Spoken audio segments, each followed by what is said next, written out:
Hello, this session I'm doing more of the dry sump hoses as well as the plenum refit and then initial insert of the prop shaft. So last session I realized I didn't have long enough hoses and in the specific shapes that I needed them.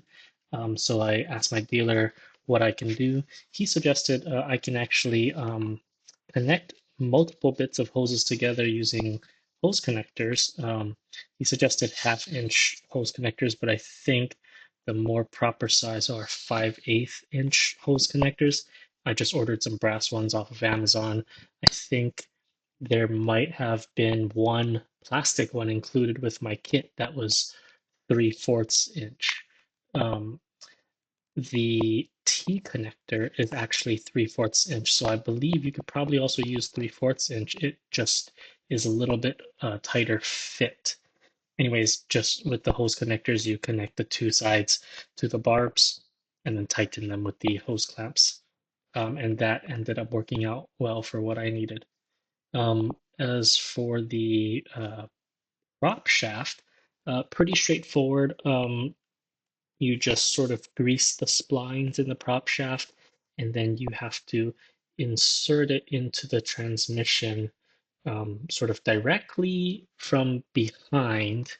You can't really raise it up from underneath because it won't fit into the transmission tunnel.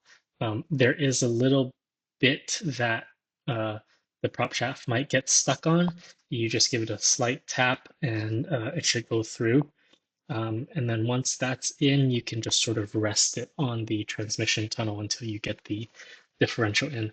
The prop shaft does have, I think, at, at least one grease nipple in the front. There might be another one in the back.